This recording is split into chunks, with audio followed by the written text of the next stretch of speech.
Colonel Vladimir Popov was a high-ranking officer in the secret Fifth Directorate of the KGB, where he worked from 1972 to 1991 and kept copies of case files in his personal archives. He left the KGB a month after the August 1991 coup against USSR leader Mikhail Gorbachev and emigrated to Canada. I'm delighted to welcome you. This is the second interview in the series, and it's based on the fantastic book that you've written with Yuri Felshtinsky, which is From Red Terror to Terrorist State. My first question is, what is the inspiration for the book? Why this particular history, and why now? Actually, it's not just right now, because this book was prepared a few years by when it was just like some kind of text, and afterward became book, and there was how I say, awake people and said one more times about how Putin regime dangerous for entire world. Is that definitely dangerous? And we tried, Yuri Felshtinsky, myself as well, show people what's going on and why Putin and his regime took power in the recent Russia. And you've obviously seen the machine of the secret services from the inside out. Is Putin a classic product of the sort of Cold War KGB, or is he more of a sort of hybrid from the 90s, mix of the sort of mafia, sort of FSB kind of hybrid in your view? Many decades before what is Putin get power in Russia, KGB itself make many effort escape from control from Communist Party, Soviet Union, and became how to say, free about control, and many effort KGB itself make, and Putin finally get power. Nobody knows about Putin from 1780s, 90s. It was good luck for him. It was absolutely how I say, surprisingly by everyone, even in the KGB as well. Because he's not, am I right in thinking he wasn't a senior functionary? He's not one of the more strategic, highly trained officers. He's a relatively low-level functionary, and he was in a fairly out-of-the-way backwater, which was Dresden. Can you sort of comment a little bit on what you see of Putin? Where does he fit within the sort of, the seniority or the level of training or, responsibilities within an organization like the KGB? One time, even not one time, so a few times, Putin said about himself, he's lucky. He say, I'm lucky guy. Yeah, he definitely lucky because he was involved in the serious crime in St. Petersburg in the beginning of 90s. It was a program food for some natural product. It was sold for natural product for $110 million, and get nothing. Some people get nothing for food for the city. All the program was under control Putin. He became corrupted, involved in serious crime, and afterward, when it was open case, criminal case about him by Anatoly Chubais, probably you know it, Anatoly Chubais. Yeah, he helped for Putin, moved him to Moscow, Department of President Russia. It was Yeltsin. And by this moving, Putin escaped from criminal charge. And afterward, he make a very successful, a very quickly career in the Kremlin, very quickly. He could have some kind of position, 1 or 1.5 years and became up, and finally became president of Russia. You and I were talking about and wondering why Yeltsin chose him, because there was a choice of three candidates. I think there was Primakov, who's the far more senior figure. There was a second one whose name I can't recall, and there's Putin. It's almost like he's the not the joke candidate, but the kind of wild card in those three. Why do you think Yeltsin chose him? Did Yeltsin even have a choice about which candidate to put forward for the position of prime minister? May I start from Evgeny Primakov? Evgeny Primakov, in my view, make a very serious mistake. He thought he was prime minister, and he told, you know what, it now amnesty for some kind criminal people, we will release them and put for place what we were getting released after that, oligarch. And after that, it was absolutely, obviously, he ruined his political career. What about why Yeltsin chose Putin? Putin show he can to be a very, how we say, very honest for boss. His boss previous in St. Petersburg was Anatoly Sobchak. He was under criminal charge as well. And Putin dispute anything, support him to move to French for short times. And Yeltsin understood if he will choose Putin, he will be honest for him. He will support him. Not like Primakov, who already got ready to put some kind of oligarch in the jail.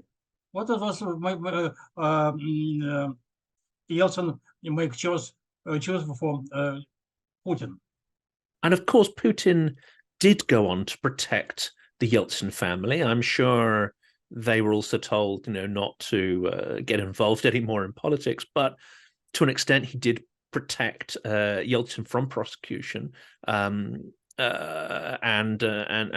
Yeltsin, one of the first, Soviet leaders to relinquish power voluntarily and retire, as it were. However, it is rumored that Yeltsin came to perhaps regret his decision, and there's that famous phrase he used when watching the reintroduction of the Russian national anthem. I think he used the phrase "krasnenko" or something like that.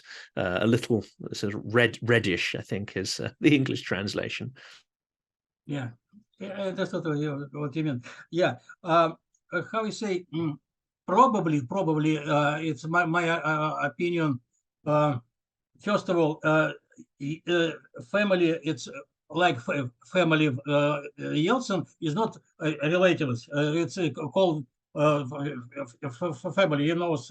It's popular, how I say, suggestion about who surrounded Yeltsin.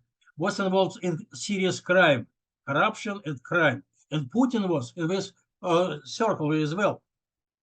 And even though Putin will not support and protect the Yeltsin family, it will be means for him, he put his life in danger as well. He support Yeltsin family, and this way protect his life. Putin life and his real family, daughters, wife, and like that. And if we look at Putin's career, what we know about his career within the KGB, rather than the job itself, he seems to have been far more impressed by the fall of the Berlin Wall and the lack of instructions from Moscow, and essentially the retreat of power, the lack of will to re-exert control over Eastern Europe, and of course it was let go. That seems to have made an incredible impression upon him, partly what we see now, the invasion of Ukraine, seems to be a reaction to try and re-establish in his mind the insult and the failure of the collapse of the Soviet Union. What do you think of his mindset there, and how he reacted? For many, it was a time of increased freedoms, especially people who are young. He seems to have been, actually very, very bitter about the fall of the Soviet Union. Putin told many times for him collapse of Soviet Union, it was catastrophic. But dispute many, not many, but some kind of population of Soviet Union was happy with it. Communist Party was not in power anymore. But it's many negative process became in Russia and after Soviet Union collapse. Some people are really starved, nothing to eat, nothing job, nothing get money for family. It was terrible time. And what I said about Putin, in his head many strange, how I say, opinions, suggestion. In one way, he said it was catastrophic for Soviet Union, what it was collapsed. In our way, he said Bolshevik make many bad things, especially many about border between some former country. Yeah, many times, many times I told and wrote in my book, it's difficult to understand who is Putin, who is for white or red. It's, you know what I mean. White, it's who was against Bolshevik, red support. It's difficult to understand that even today, because he's try make build in our empire in Russia now. Putin try get a new territory like Ukraine or Kazakhstan or something else. It's difficult to understand what he means. First of all, he likes, in my view, he likes to be really powerful in the politics and get a huge amount of money. What he likes, money and power. That's it, and of course, prestige. He's been through that, but prestige, status, all of these kind of things. How many of these are sort of qualities of his personality, or how many of these are also qualities that perhaps attract people to originally join the KGB? I mean, his motivations seem to have been a number of things, but especially influenced by the sort of status and maybe even romanticism of the secret services, as well as, of course, the power that it provides. And I remember someone saying that series like 17 mgновений весны, Yeah, I know what you mean. It romanticized that whole idea of the secret agent. But what do you think were his motivations for trying to join the KGB? Probably it's my opinion will be sound strange, but anyway, first of all, Putin short guy, 165 or something, short guy, skinny guy. He was sportsman, but it's skinny. Looks like how I say, weak person. And he understood it, in my opinion. He understood, and he will get in KGB. He was an important person. It doesn't matter if he is short or you know, it's a nickname for him. Very good, very bad.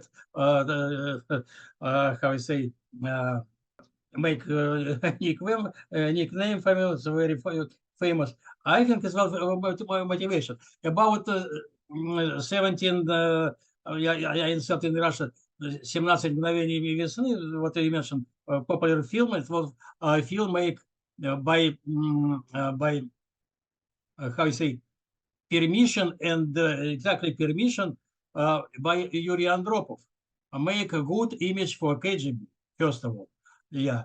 And when Putin joined KGB, he was a similar, very simple employee for KGB, nothing intelligence service like 17 times in the spring, what you already mentioned. Yeah, I think it just now he is make some romantic. Oh yeah, I would like to be a spy, to be make an interesting job like that. But definitely he was just try to get some organization to be important person for everyone who surround him. I think like that. And of course, the Fifth Directorate is a far more senior, perhaps prestigious and strategic service than one he was involved in. So how would your training and responsibilities have differed from, a much more low-level functionary like Putin? It's not really special training for KGB officer who works for 5 department or small 5 department in like St. Petersburg, what Putin start. Most of officer KGB who works for 5th department get civil finish civil university, not KGB school, KGB institute like that.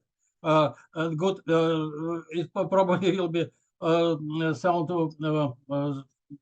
how we say strange, but anyway, I knew many KGB officer who finished KGB school. It's called high school KGB, and call this school for stupid people, because education was not in foreign languages. It was learned good, but in our discipline is not really.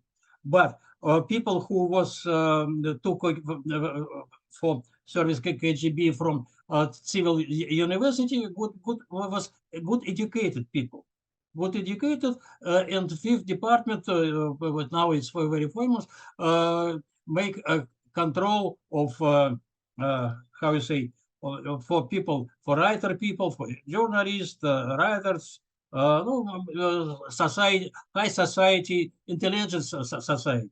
Yeah. But it's not was a special thing. I don't know how times how many times spent Putin. Myself, I spent at night time 6 months and high KGB school, and definitely I saw it's just stupid school. If you need an example, I'll give you some examples. Yes. Good example would be good. After it was some discipline, criminology, something else. But anyway, it's very important for people who became officer in the 5th department to know about dissident, what the dissident means, blah blah blah. And one guy who make exam to me asked me, what do you think? What is very serious person in this dissident field like that? I said, well, no. In my view, it's Sakharov. Do you know academic Sakharov? Sakharov, nuclear physicist. He told me exactly. Believe me, nothing. It was from my how I say expression. It was exactly what was sound. It was 40 years ago. I still remember. He said, no. It's like a small dog, Sakharov. Who else? I don't know. But he told me, Solzhenitsyn. Yeah.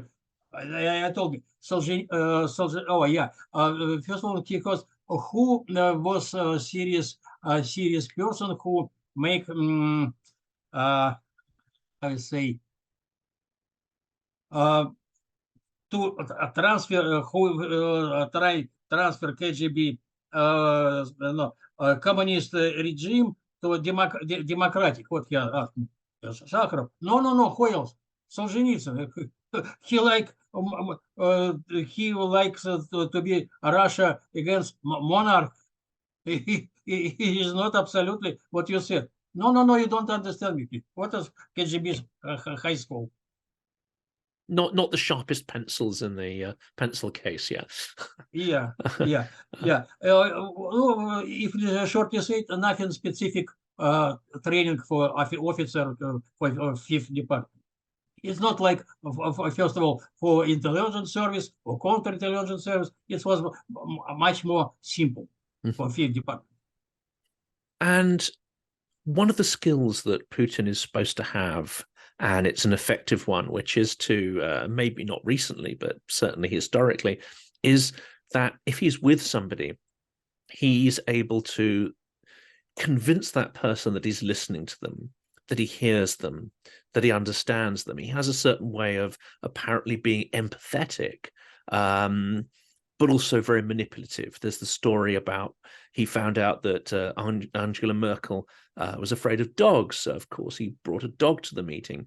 How much do you think is this down to his personality, or is it part of the training to really use tools like empathy and so on to manipulate people? One more time. He's short, skinny. He tries scary people. What he's scary Merkel by dog. It's absolutely unpolite for any kind of person, especially for woman.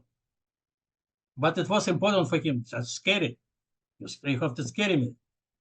And one of the things we talked about with Yuri as well is throughout the war, the Western response to Putin seems to misunderstand his mindset. And by this, I mean, those who've studied him closely have said right from the start of the full-scale war that he will escalate, and he will continue to escalate until opponents back down.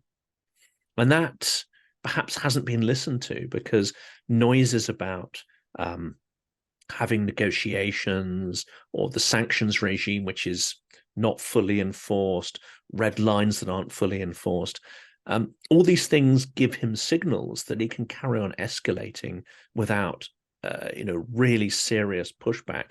What is it, do you think, in his psychology? And is this a correct interpretation? And how do we deal with his personality there, which seems to push and push and push until he comes to a hard surface where he can't push anymore?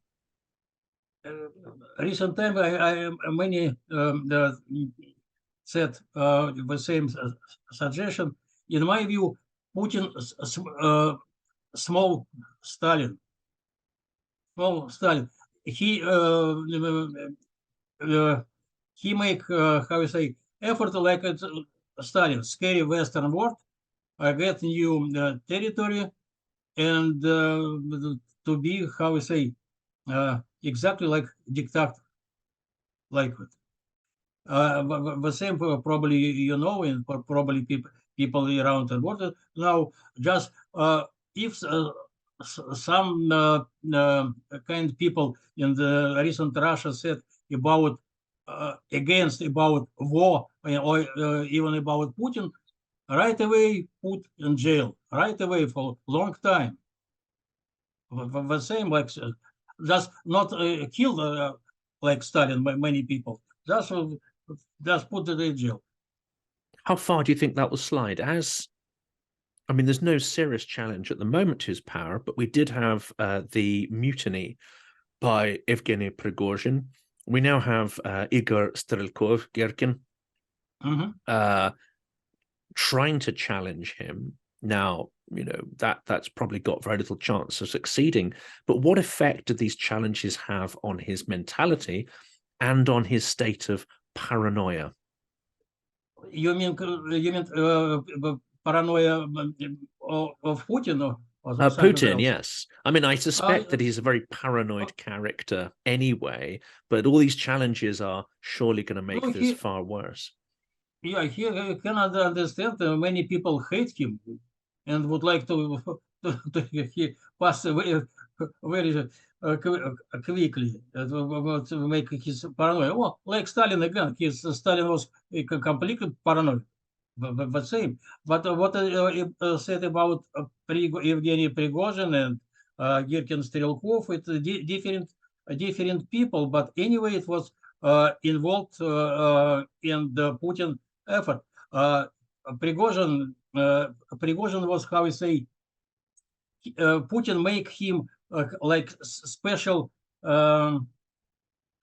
instrument to make something by Africa to kill some people. Girkin Strelkov became like a Russian nationalist. He was let me remember, Malafeев, Konstantin Malafeев, oligarch. Yeah,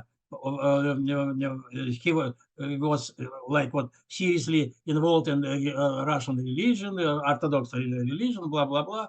Yeah, and he put he make financially support Girkin. Girkin became to Crimea after that Donetsk and start with war. But both of them, Prigozhin and Girkin, in my view, completely different. But anyway, make a good thing for Putin. Prigozhin his way, Girkin like Russian nationalist. Prigozhin was not. But anyway, both of them was good for Putin. Yes, I mean, it scared people to not challenge Putin anymore. I mean, a lot of accidents have happened with open windows and various other things, which, if you're a suspicious mind, you look at this and think none of these are accidental. The question here I've got is that as he was consolidating power, Putin and the FSB made sure that there were their representatives in many, many organizations, in businesses, the media throughout Russia. This must only have got more and more intense. How does this system work? And really, what role does the FSB play in, let's say, penetrating and then corrupting every single institution of Russian society, including the media, including businesses, including Orthodox Church, of course? How much of this is really controlled and operated by the FSB? First of all, in the beginning, from 70s in Soviet Union, many KGB officers was put in some institute, economy institute, society, media as well. It was called, I will say, in Russia, офицеры действующего резерва. I try to say in English. Probably you understand what I mean. But anyway, it's active officer or some sort. Yeah, like that. Yeah, but one work undercover. Became in some organization, not from KGB. It was when there was provide some false document is not KGB, and afterward, and he was tasked work for KGB, and plus by themselves when corrupt people who was surrounding them try to get money because what I said in the 90s, Russia was in difficult situation, not good money for any kind of people, and try to take money from anyway, and became and afterward tried to get power in Russia. When I get power, already many people was corrupted, and once Putin on the top of this corruption system, all who was surround him corrupted people much more. Looks what Putin did, the same did people who support him. And this is a big difference, isn't it, between the KGB, the classic Cold War KGB, and the FSB now, was there a lot of privilege and status? But if you started thieving at this sort of scale in the old KGB, was there any tolerance at all for sort of the theft and corruption we see now?